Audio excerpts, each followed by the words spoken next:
O criador do glitter também foi co-criador da atômica. O governo também é cliente da indústria de glitter. Falou, não, você não pode ver como que o glitter é produzido. Você não pode ficar nem na mesma sala onde o glitter é produzido. É que eles não querem que ninguém saiba que isso é glitter. Como assim? Isso é glitter? O que é glitter? Para essa empresa estar ocultando tanto essas informações, nós estamos falando aqui de uma coisa não óbvia, que provavelmente faz muito mal para a saúde humana, ou é potencialmente perigosa, em uma investigação que já dura 6 anos. Cada uma dessas empresas de glitter tem pelo menos 1.300 clientes. E todos esses clientes concordam em manter segredo desses contratos de compra de glitter. Por quê? Metal esse, inclusive, que era frequentemente utilizado em rituais do 33º grau da maçonaria do Cavaleiro Kadosh. Esse rito maçônico do 33º grau do Cavaleiro Kadosh, também conhecido como o Sublime Príncipe do Real Segredo, é um dos graus mais elevados da maçonaria. Esse grau faz parte do sistema maçônico do chamado Rito Escocês Antigo e Aceito, que é uma das várias tradições dentro da maçonaria. E ao mesmo tempo, esse pilar conta uma história do fim do mundo. Existe então a profecia do Pilar 43.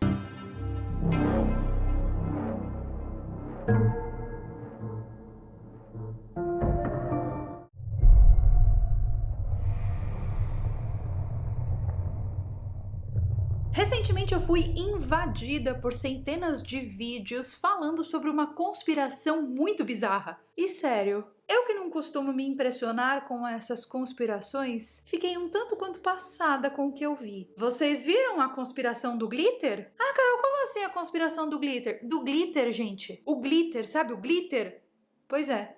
A conspiração do glitter, vocês viram? Mas peraí, glitter não é só uma porcaria de um microplástico brilhante? Bom, deveria ser. Pelo menos é isso que as pessoas acreditavam até então. Até começar essa imensa conspiração, glitter era só glitter, que as pessoas passam para ficarem brilhosas, que tem ali nos plásticos, nos shampoos, nos cosméticos. Era só glitter. Mas aí, a conspiração, que inclusive eu coloquei no título desse vídeo, chamada de A Grande Conspiração do Glitter, começou a rodar na internet. E sério, se você não tá comendo nada, eu recomendo que você pegue um snack. Um snack, uma batatinha, uma pipoca, para não comer os dedos com o que eu vou te contar nesse vídeo de hoje. Dá uma pausa, respira, pega um snack, se prepara e vem comigo porque eu vou te contar tudo sobre essa conspiração muito bizarra. Aproveita e verifica se você está inscrito aqui no canal. Verifica também se o sininho das notificações está ativado. Aí você vai falar, Carol, tô inscrito, o sininho está ativado e não estou recebendo as notificações de vídeos novos que você está postando. E eu vou te dizer, é normal. É normal, fique tranquilo, o YouTube não vai te enviar mesmo. Essa imensa conspiração do glitter começou lá em 2018,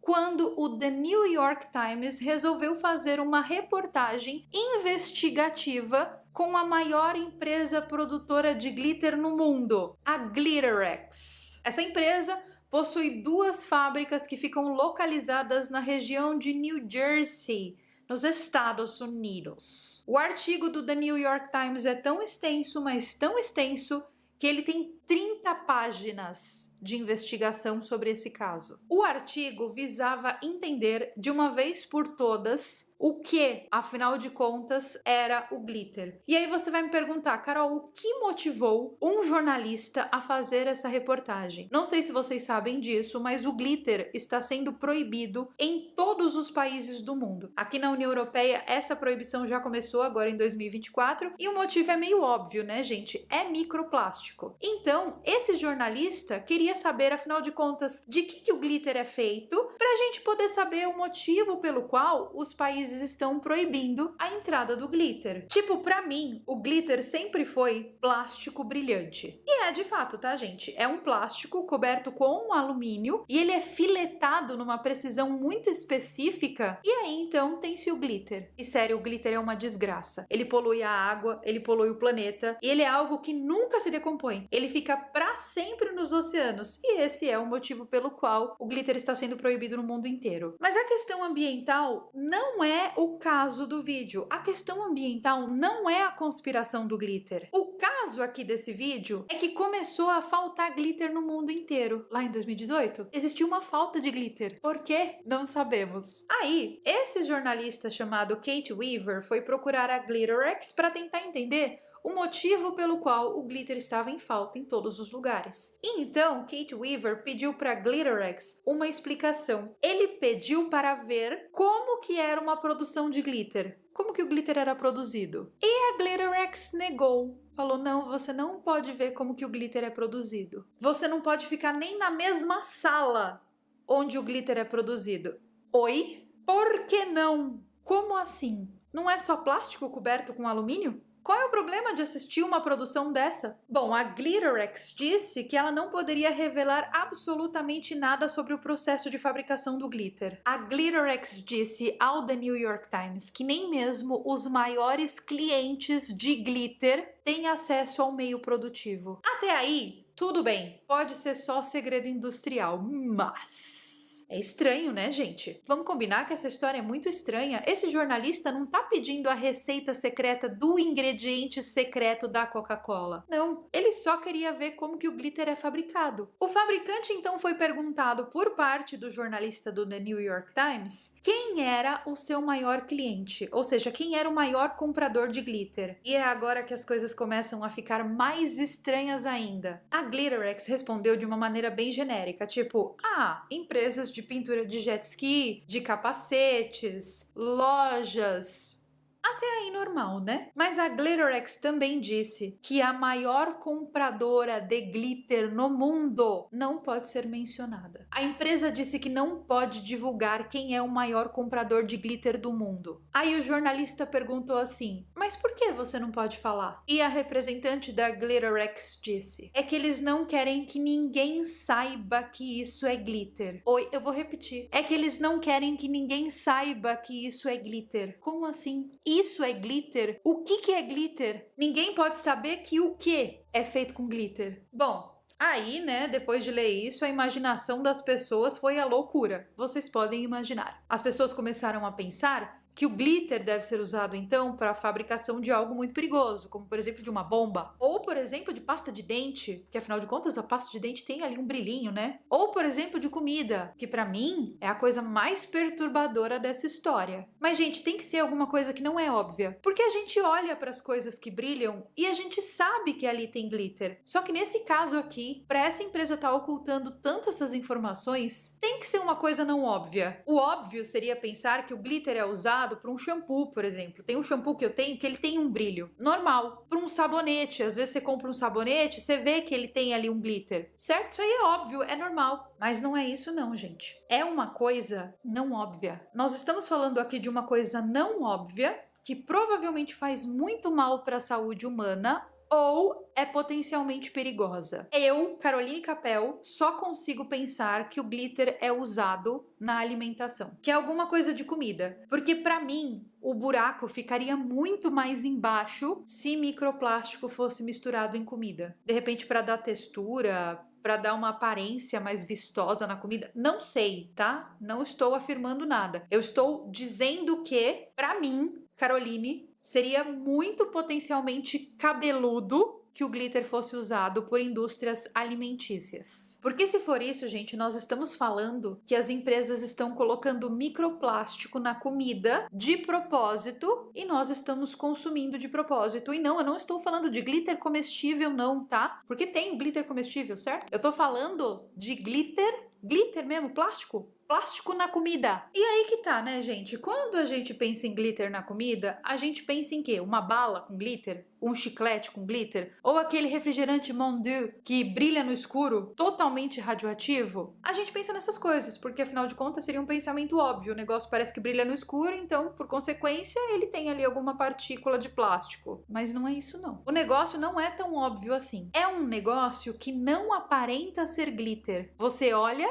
e você não vê o brilho. Mas peraí, Peraí um minuto! A mulher da Glitterex falou tudo isso pro jornalista do The New York Times e o cara não foi atrás pra descobrir o que, afinal de contas, é glitter e quem é o maior cliente dessa indústria. Na verdade, ele foi atrás, mas ele não descobriu nada. E milhares de pessoas na internet se juntaram pra tentar responder a pergunta. Afinal de contas, o que é o glitter? E ninguém, absolutamente ninguém foi capaz de responder a pergunta. É claro que existem algumas teorias, mas não há nenhuma resposta definitiva. Alguns dizem que o glitter é usado na pasta de dente, outros na indústria funerária. Outros dizem que é usado em armas secretas militares, outros que é usado em combustível para foguete, e outros dizem que é para impressão de cédulas monetárias. Há até quem diga que o glitter é usado na ciência forense, ou até na comida, como eu comentei anteriormente. Inclusive, para mim, se for usado na comida, essa é a conspiração mais absurda de todas. Enfim, muitas teorias, nenhuma resposta definitiva. Porém, alguns outros jornalistas começaram a investigar essa história e descobriram que o fundador de uma empresa concorrente da Glitterex, que também está em New Jersey, a Meadowbrook, tem o sobrenome de Rushman. Sim, o próprio. O mesmo sobrenome de um dos criadores da primeira bomba nuclear detonada no Manhattan Project. O inventor do glitter, Henry F. Rushman,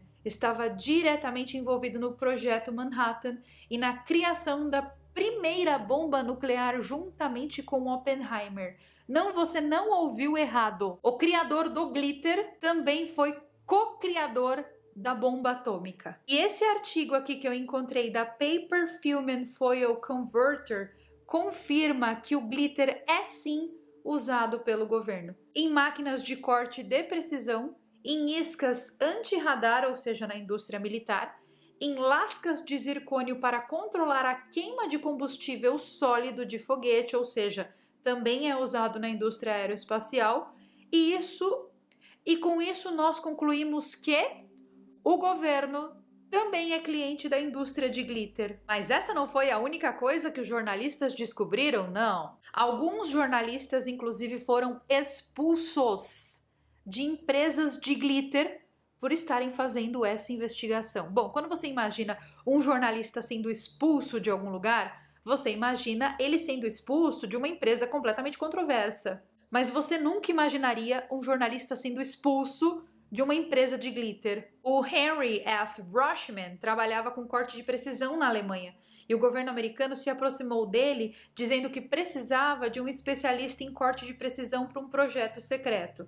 O projeto secreto era o Projeto Manhattan. Lembra lá do projeto que detonou a primeira bomba nuclear, que tá lá no filme do Oppenheimer? Nós temos análise oculta aqui do filme de Oppenheimer no canal também. Enfim, o Rushman, ele foi lá para os Estados Unidos, né? Ele foi convocado para ir para os Estados Unidos e o trabalho dele era pegar mica, sabe o mineral mica? Pois é, pegar esse mineral e filetar essa mica, porque ele trabalhava com corte de precisão. E a mica, ela é usada em bombas nucleares principalmente como um material isolante, devido às suas propriedades únicas. A mica é resistente ao calor e à radiação e tem excelentes propriedades elétricas de isolamento. A mica, em tiras, foi o primeiro glitter da história da humanidade. Sabe aquelas tirinhas assim que a gente joga na árvore de Natal? Pois é exatamente isso. O projeto Manhattan, o projeto da bomba atômica, criou o glitter. Pois é exatamente isso. Você não entendeu errado. O Project Manhattan, o projeto que detonou a primeira bomba nuclear do mundo, criou o glitter como nós conhecemos hoje. O Henry Rushman criou o glitter de maneira totalmente acidental. Então, todas as teorias sobre a conspiração do glitter não eram apenas teorias. Mas, de fato, o glitter é sim usado na indústria militar e tem como principal comprador o governo. E isso é só o que esses jornalistas descobriram depois de entrevistar mais de 1.300 pessoas em uma investigação que já dura 6 anos. Mas e o resto, hein, gente? E o resto que essas empresas não estão nos contando? Bom, o resto é o motivo exato pelo qual eu fiz esse vídeo aqui. Cada uma dessas empresas de glitter tem pelo menos 1.300 clientes. E todos esses clientes concordam em manter segredo desses contratos de compra de glitter. Por quê? O governo dos Estados Unidos está envolvido e que ele é um dos maiores clientes dessa indústria de glitter, isso nós já não temos dúvidas. E claramente não é porque eles querem colocar mais brilho na vida das pessoas, né?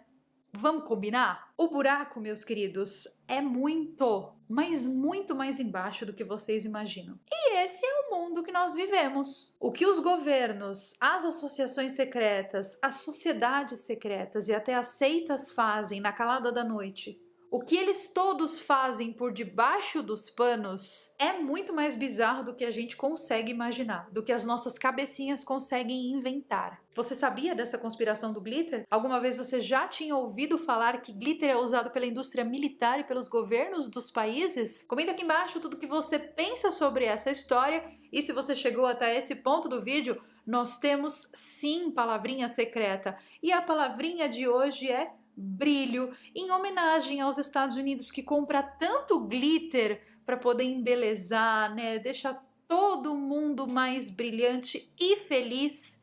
Comente brilho nos comentários.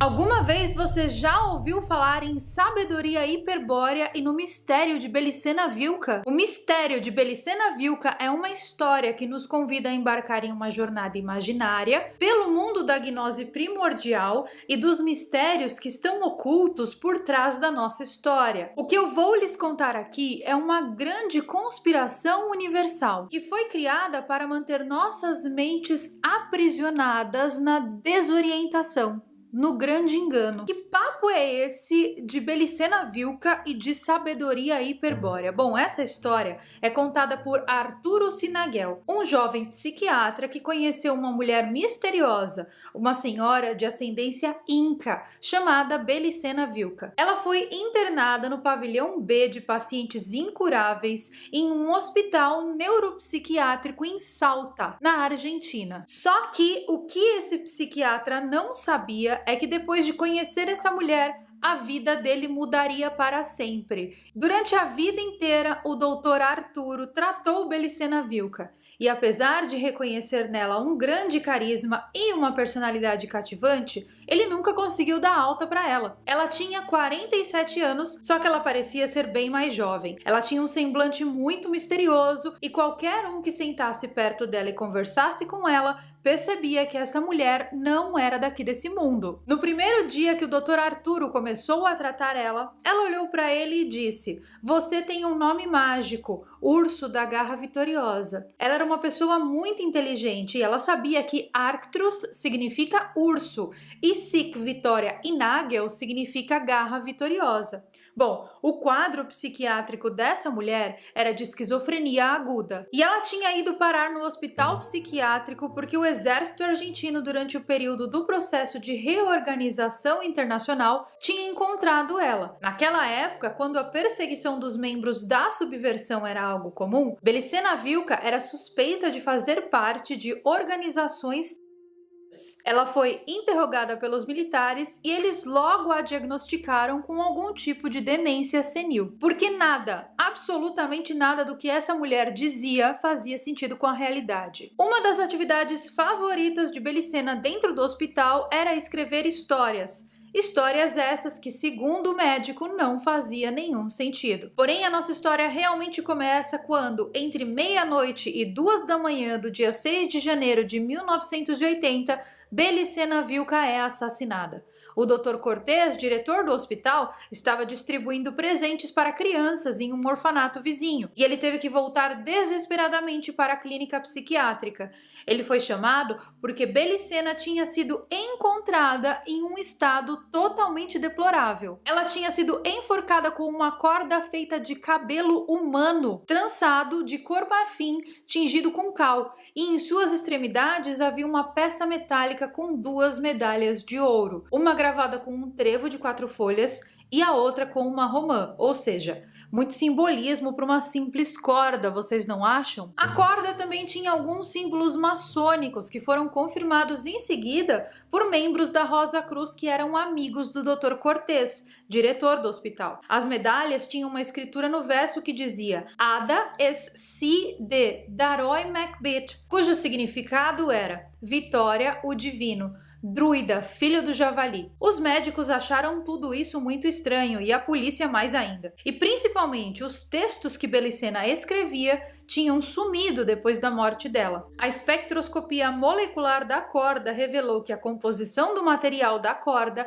era de uma liga metálica originária da Espanha, da área do Rio Tinto, na província de Huelva. Metal esse, inclusive, que era frequentemente utilizado em rituais do 33º grau da maçonaria do Cavaleiro Kadosh. Esse rito maçônico do 33º grau do Cavaleiro Kadosh, também conhecido como o Sublime Príncipe do Real Segredo, é um dos graus mais elevados da maçonaria. Esse grau faz parte do sistema maçônico do chamado Rito Escocês Antigo e Aceito, que é uma das várias tradições dentro da maçonaria. Só que como a Belicena não tinha nenhum parente, ninguém veio reclamar depois da morte dela e principalmente, ninguém conseguia entender o que tinha a ver a Belicena com a maçonaria. Então, o sargento Maidana da polícia apenas arquivou o caso e não quis investigar quem era o responsável por trás da morte de Belicena. Só que dentro do hospital, ninguém conseguia se conformar com aquela história, porque como que conseguiram entrar em um lugar fechado, sem chaves e ninguém viu? Tipo, não fazia sentido nenhum. Nesse dia específico, no dia da morte da Belicena, o Dr. Arturo estava de férias na casa de seus pais em Cerrídeos, que fica a 18 quilômetros de Salta. E naquele mesmo dia, após a morte de Belicena, por volta das 5 da tarde, a mãe de Arturo recebeu um pacote com uma carta de Belicena. E sério, o conteúdo dessa carta é o motivo pelo qual eu fiz esse vídeo aqui. Na carta, Belicena Vilca confessa que era de uma linha nobre, sendo membro de uma família detentora de um segredo mortal guardado por séculos, e que, ao morrer, ela estaria cumprindo o seu destino, o destino de preservar esse segredo aí. Segredo esse, inclusive, que ela decidiu compartilhar com o Dr. Arturo para que ele soubesse a verdadeira origem da humanidade. Ela explicava na carta que seu filho Noio Vilca estava a caminho de Córdoba, indo para a caverna de Parsifal, para transportar a sábia espada da casa de Tarses, um de seus ancestrais. Essa espada foi trazida da Europa para a América por Lito de Tarses, que desembarcou em Colônia em 1534. Ele se casou com uma princesa inca chamada Áquila, com quem teria uma descendência que formaria uma linhagem de 400 anos, até chegar em Belicena Vilca. Mas espera aí, como é que o filho de Belicena Vilca estava vivo em 1534? E como é que ela estava viva até então? Bom, a história só vai ficando cada vez mais louca. Essa espada continha um poder iniciático, protegido pelos cavaleiros da casa de Tarses, uma família que praticava um culto que remontava à época do desaparecimento de Atlântida. Segundo ela, os Atlantes eram divididos em dois grupos, os Atlantes brancos e os Atlantes morenos. Os Atlantes brancos eram conhecidos como os seres construtores, e eles enfrentaram os Atlantes morenos, pelo direito de proteger em segredo o que mais tarde foi entregue aos senhores da casa de Tarses, dos quais Belicena Vilca e toda a sua família era descendente. Segundo ela, Atlântida fundou após esse conflito entre esses deuses. Os deuses traidores brigaram com o deus Uno e venceram a batalha. Os deuses traidores são demiurgos malditos, criadores da matéria que aprisiona o espírito humano.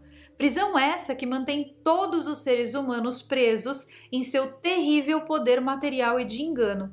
Os deuses traidores transformaram os homens em guerreiros que lutaram sem saber o motivo de suas batalhas. Lutaram apenas para fortalecer a ira e o ego desses deuses traidores, escondendo dos homens a verdadeira sabedoria atlante de que o reino dos homens não é proveniente da terra, mas sim das estrelas. Aos deuses traidores foi dada a missão de destruir e roubar as tecnologias que se encontravam nas construções megalíticas espalhadas pelo mundo e sumir com elas da Terra, para atrasar o avanço da raça humana. Ou seja, seria esse o motivo pelo qual nós encontramos nessas construções megalíticas espaços para encaixar tecnologias que nós não sabemos onde foram parar? Seria esse o motivo pelo qual nós encontramos construções megalíticas perdidas por aí, que nós nem sabemos o motivo pelo qual elas foram construídas? Bom, ainda segundo a carta da Belicena, os Atlantes brancos ao final dessa guerra se dirigiram para uma cidade chamada Tagar, ou Agartha,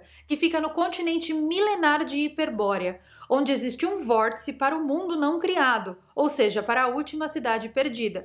E Hiperbórea significa paraíso do espírito. O que deu a entender é que esses Atlantes brancos ascenderam de alguma forma por uma dimensão paralela. Então, os Atlantes brancos, agora moradores desse novo reino aí, eram comandados por um deus que vocês conhecem muito bem. Eles eram comandados por Odin. Já os deuses traidores, ou Sanat, como eles eram chamados, eles se instalaram em uma ilha chamada Shambhala, e eles contavam com o apoio de misteriosos anjos, os chamados Nefilins. Aos poucos, os Atlantes brancos, dominados pelo poder que havia se instaurado no planeta inteiro, caíram em guerras e se perderam em seus próprios egos. Eles não conseguiram lutar contra toda essa manipulação da percepção que os deuses traidores instauraram no planeta. E assim, eles permanecem até os dias de hoje. Bom, quem ainda não captou a mensagem, essa história de Belicena Vilca fala sobre a origem da humanidade e o motivo pelo qual nós estamos aprisionados no engano até hoje. Essa história que eu contei para vocês consta no livro El Mistério de Belicena Vilca, de Nimrod de Rosário. E de acordo com o autor, essa história não é fictícia, mas ele foi incumbido de passar adiante essa sabedoria hiperbórea sobre o início da humanidade e a nossa verdadeira origem em forma de romance. Ninguém sabe se a história narrada no livro é verdadeira ou se ela é fictícia, mas ela é certamente muito interessante e muito misteriosa. Essa história se alinha perfeitamente com o mito do desaparecimento de Atlântida e também tem similaridades com as histórias contadas em Gênesis na Bíblia. Além disso, a história também aparece em diversas linhas ocultistas. Ela se alinha com a mitologia nórdica e ainda se alinha com os ensinamentos gnósticos. Então, é algo certamente muito macabro e sério se tudo isso for verdade. O nosso passado é bem mais obscuro do que nós imaginávamos que ele fosse. Além disso, existe também um filme que se assemelha muito com essa história. Alguma vez você já assistiu o filme K-Pax? Ele é um filme bem antigo estrelado por Kevin Spacey. E esse filme conta a história de um alienígena que veio para a Terra e foi encontrado aqui pelas autoridades que acharam que ele estava delirando. Por causa disso, então, ele foi levado para um hospital psiquiátrico. Alguém aí já assistiu esse filme? Bom, eu tenho certeza que quem assistiu conseguiu ligar as duas histórias. E quem não assistiu o filme, fica aí a recomendação. E existe toda uma discussão na comunidade científica e cinéfila sobre este filme. As pessoas ficam discutindo se o K-Pax era realmente um alienígena ou se ele era apenas um paciente com esquizofrenia, igual a Belicena Vilca. Alguns dizem que esse filme foi criado para humanizar os fatores da doença. Outros dizem que esse filme foi criado para nos contar verdades obscuras sobre os alienígenas. Mas ao mesmo tempo eu assisti esse filme e eu achei uma história muito bizarra e muito conectada com a realidade. Bom, fica aí a recomendação caso você ainda não tenha assistido. Mas e agora, gente? E a Dona Belicena, hein? Que história mais louca é essa? Seria apenas um relato de uma história real ou uma ficção criada pela cabeça de um artista? Se essa história for real, nós estaríamos então com as mãos na verdadeira história da origem da humanidade.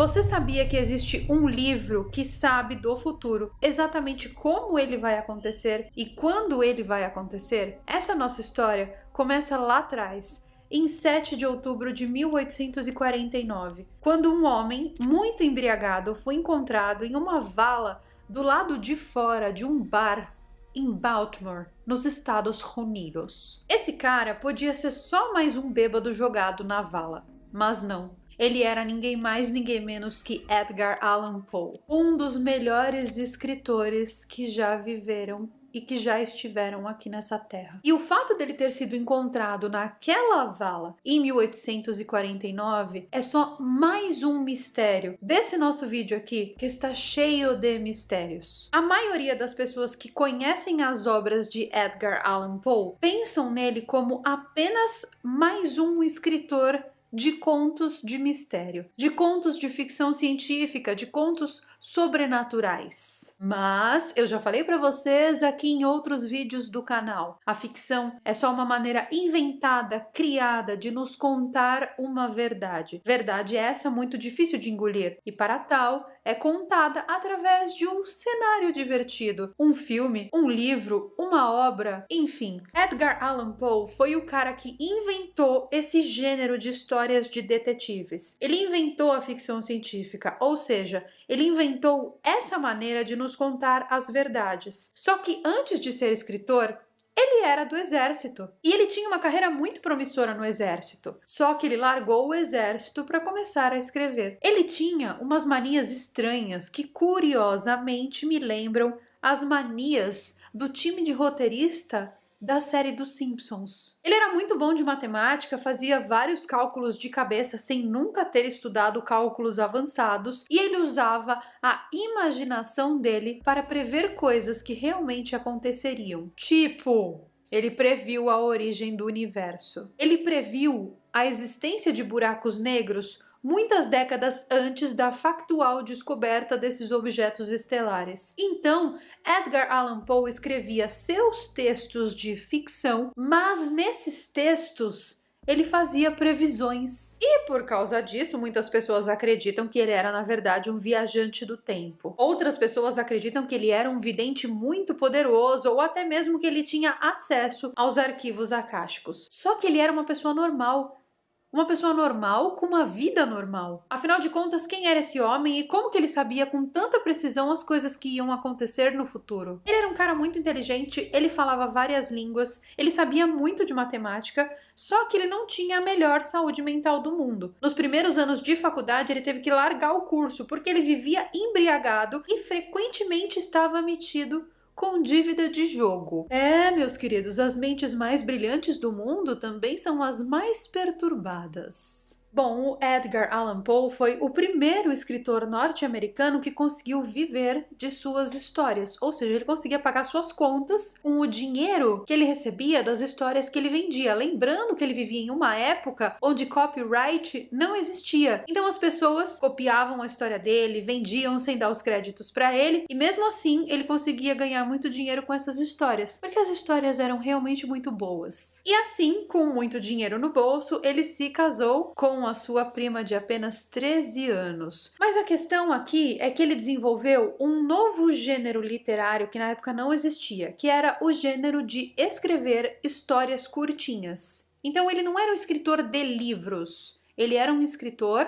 de histórias curtas. E a história dele, chamada The Murders in the Rue Morgan, que seria, traduzindo para o português, Os Assassinos da Rua Morgan, contava a história de um detetive que usava seus poderes sobrenaturais para resolver crimes. Ou seja, ele meio que inventou esse tipo de história de detetive. Então, se Sherlock Holmes existe hoje, foi graças a esse homem aí. Só que as coisas começaram a ficar realmente muito estranhas na vida de Edgar Allan Poe quando ele publicou um livro cheio de histórias curtinhas dentro, e esse livro tinha o nome de Eureka, ou Eureka em português. Nesse livro, ele escreveu as suas especulações sobre o universo, ou seja, ele não era cientista, ele não era astrônomo, ele não fazia pesquisa nenhuma. Ele simplesmente sentava, especulava do que ele achava que o universo era e escrevia. E muitos anos depois da morte de Edgar Allan Poe, a história dele, Eureka, se provou ser uma das histórias mais brilhantes já escritas, adivinhando o futuro, porque era quase que uma profecia. Ele previu tudo sobre o universo. universo. Coisas que só foram provadas muitos anos depois. Ah, tipo o quê, Carol? Tipo o que esse homem previu? Do que nós estamos falando? Eu quero factos. Na época que ele escreveu o livro Eureka, a comunidade científica tinha um consenso de que o universo era infinito, imutável e eterno. Mas, no livro, Edgar descreveu um universo dinâmico, que está sempre mudando, que tinha se iniciado a partir de uma única e primordial partícula. Partícula essa que se expandiu e deu origem a tudo que existe. Em outras palavras, Edgar Allan Poe previu o Big Bang, que é atualmente uma teoria aceita pela comunidade científica sobre a formação do universo. Só que na época que ele escreveu isso, ninguém falava sobre isso. Ele escreveu isso 80 anos antes dos cientistas entrarem em consenso sobre o Big Bang. Além disso, no livro Eureka, ele escreveu sobre o relacionamento que existe entre a energia e a matéria. Escreveu sobre o papel da velocidade da luz no universo, sobre a existência de buracos negros e Shocking, sobre o conceito de um universo cíclico que morre e renasce de novo, e depois morre e renasce de novo. Ou seja, ele previu o futuro. Mas a pergunta que não quer calar é: como? Muitas décadas antes desse assunto ser pesquisado e ser um consenso entre a comunidade científica, ele, que não tinha conhecimento científico nenhum, ele era só um bêbado, lembra? Bêbado, viciado em jogo, jogado na vala. Você já pensou o que aconteceria se pessoas normais pudessem ter insights tão poderosos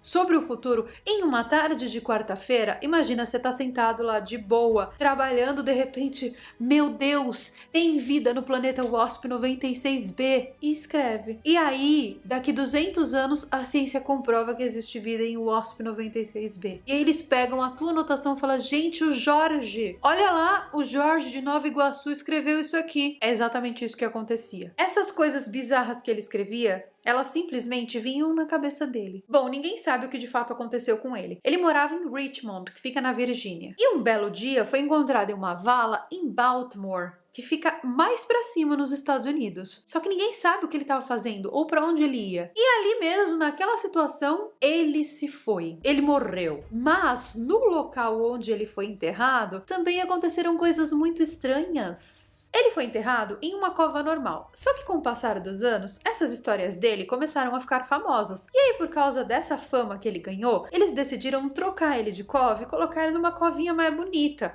uma covinha mais charmosa. E daí, quando os coveiros foram fazer a troca de um túmulo para o outro, um dos coveiros disse: ainda bem que esse homem não fica mais na minha sessão, porque todos os dias eu escuto os pensamentos do cérebro desse homem. Quando eles abriram a cova para transferir os restos mortais de Edgar Allan Poe para seu túmulo chique, eles perceberam todo o corpo dele já havia se decomposto, menos o cérebro. Gente, isso é impossível de acontecer. Mas o coveiro disse que o cérebro dele falava. E outras pessoas que frequentavam o cemitério quando chegavam perto do túmulo novo dele diziam que podiam ouvir mentalmente, se é que isso é possível, que elas recebiam uma espécie de uma informação telepática de um homem que falava coisas. O cérebro de Edgar Allan Poe ainda estava funcionando, mesmo muitos anos depois dele ter morrido. Bom, se você tá achando tudo isso muito estranho, se prepara para o que vai vir agora. Durante sua vida inteira, Edgar escreveu apenas um romance. De resto, eram histórias curtinhas. E esse romance era um livro grosso que se chamava The Narratives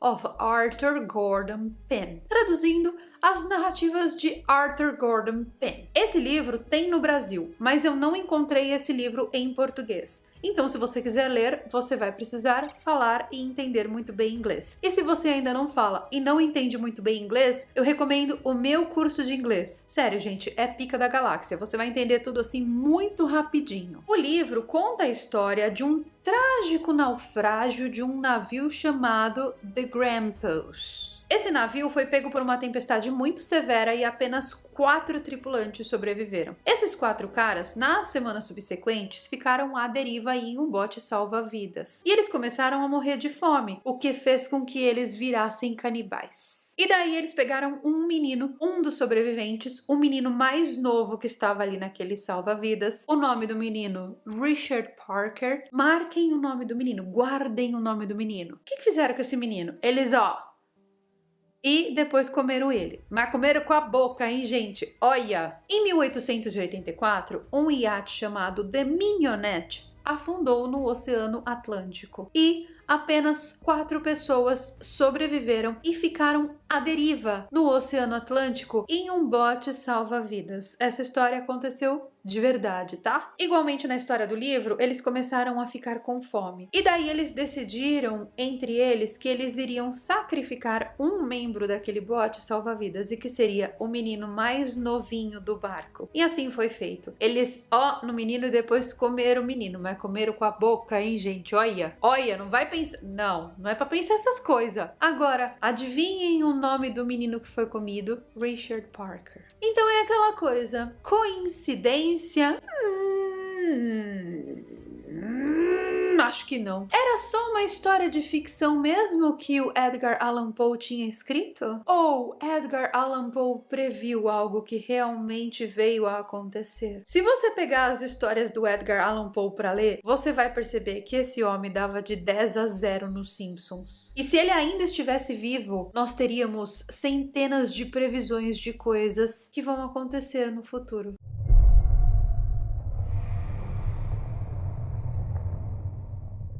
Os nossos ancestrais viajaram o mundo todo e construíram imensas estruturas de pedra que hoje em dia nós não compreendemos 100% o que são. Um cataclisma atingiu o planeta Terra e essa civilização avançada que deveria existir aqui foi varrida do planeta Terra. Em menos de uma semana, todos que estavam aqui foram levados embora e os monumentos de pedra são a única coisa que eles deixaram para trás. Esses monumentos carregam uma mensagem, um aviso para as gerações futuras. Mas o que é esse aviso, afinal? Por incrível que pareça, o aviso é algo bem simples e, independentemente da interpretação, a gente consegue entender. O aviso diz: cuidado, algo está vindo. Eita!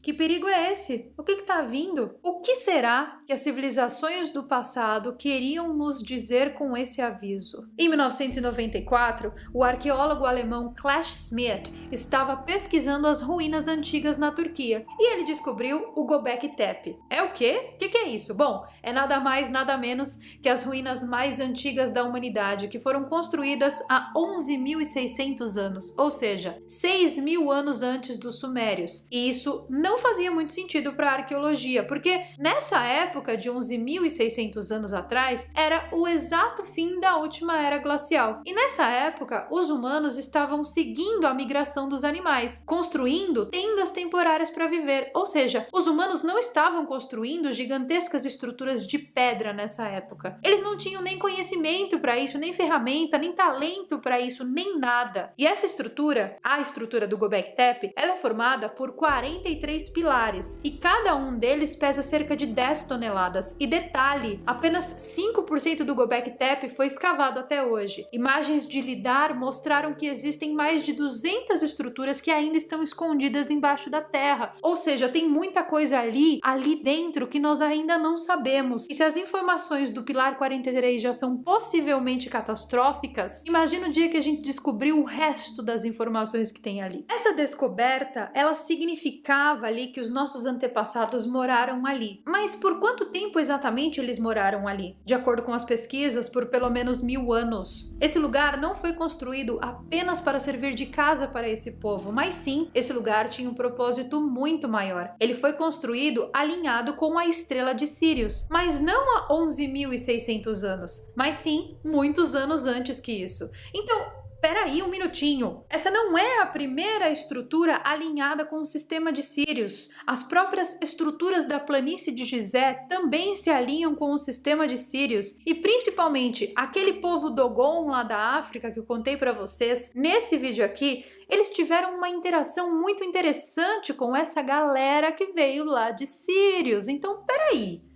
Por que se fala tanto em Sírios no passado? Dos pilares dessa estrutura do Göbekli Tepe, existem imagens de animais e até de híbridos de humanos com animais. E por incrível que pareça, os desenhos mais avançados, ou seja, os mais bem feitos, estão nos pilares mais antigos. É como se eles tivessem mais tecnologia antes do que depois. E talvez nós estivéssemos muito errados nas nossas interpretações do passado. Talvez antes da Era do gelo, a Terra era o lar de uma civilização muito avançada. Um desses pilares, o pilar 43 para ser mais exato, que é conhecido como o pilar da Pedra do Urubu, ele conta uma história detalhada sobre esses seres do passado. E ao mesmo tempo, esse pilar conta uma história do fim do mundo. Existe então a profecia do pilar 43. E o motivo pelo qual esse pilar está lá é extremamente assustador. É uma mensagem para nós, civilização do futuro. O pilar de número 43 aponta para a constelação de Escorpião. E esse alinhamento revela um mapa estelar. Então, com esse mapa em mãos, é só a gente calcular ao contrário e ver quando que o céu estava com esse alinhamento. E eles fizeram isso, né? Os arqueólogos fizeram isso e chegaram à data de 13 mil anos no passado, ou seja, mais de 1000 anos antes do Göbekli Tepe ter sido construído. Então o pilar 43 está nos contando uma história de algo que aconteceu no passado. E foi nessa época que aconteceu o Dryas recente, que foi um período, inclusive, onde o clima da Terra mudou drasticamente. Depois de tudo ter aquecido drasticamente, tudo congelou de uma maneira muito rápida. E logo em seguida, tudo começou a derreter ao mesmo tempo. Esse gelo, essa água desse derretimento invadiu todos os continentes. Alguns conhecem esse evento como o Grande Dilúvio que está na Bíblia. E existem evidências do dilúvio no planeta Terra, mas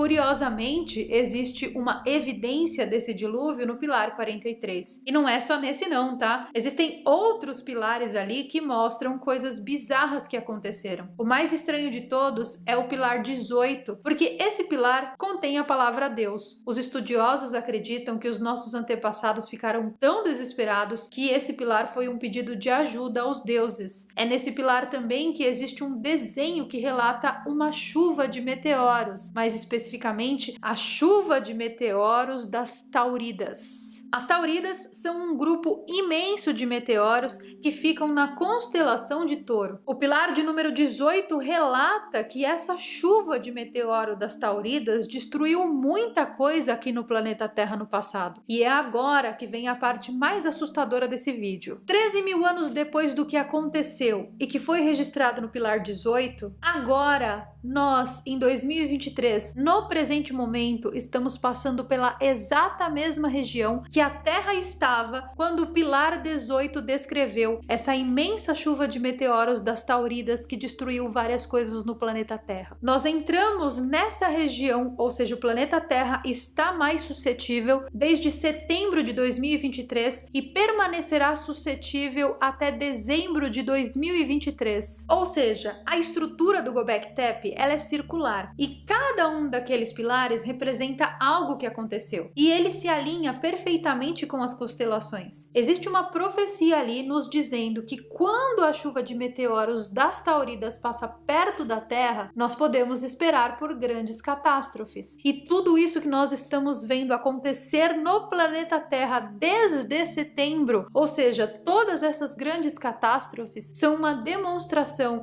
de que as profecias ali dos pilares do Göbekli Tepe dizem a verdade. A boa notícia é que as agências espaciais monitoram tudo o que está acontecendo de perto e não existe, pelo menos que eu saiba, ou pelo menos que se tenha notícia, não existe nenhum meteoro vindo em direção à Terra no exato momento. E a gente espera realmente que nada nesse intuito aconteça. Mas percebam, gente, que interessante, o pilar 18 marca a exata mesma era que nós estamos vivendo agora, porém há 13 mil anos atrás, como se fossem abrindo e encerrando ciclos de 13 mil anos para a humanidade. Ainda assim, eu preciso reforçar com vocês que não existe nenhuma ameaça pontual de um meteoro vindo na direção da Terra, pelo menos não que se tenha notícia, mas é muito interessante da gente avaliar, da gente analisar que existia uma civilização extremamente avançada existindo antes do Grande Dilúvio e que essa civilização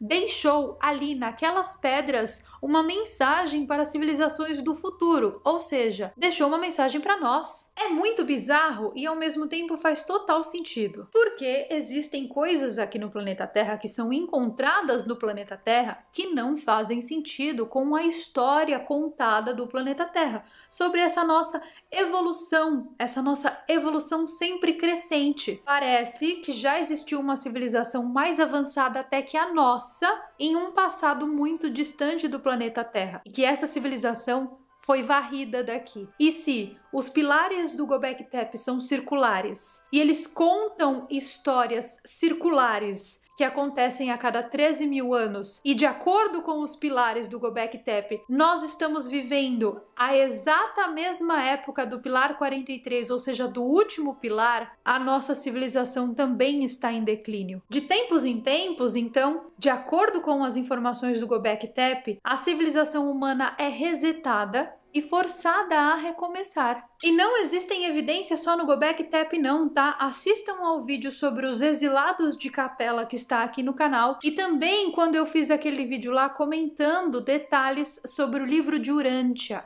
Bom, eu deixarei todos esses vídeos aparecendo aqui no card, nas telas finais e também na descrição desse vídeo aqui, caso você ainda não tenha assistido.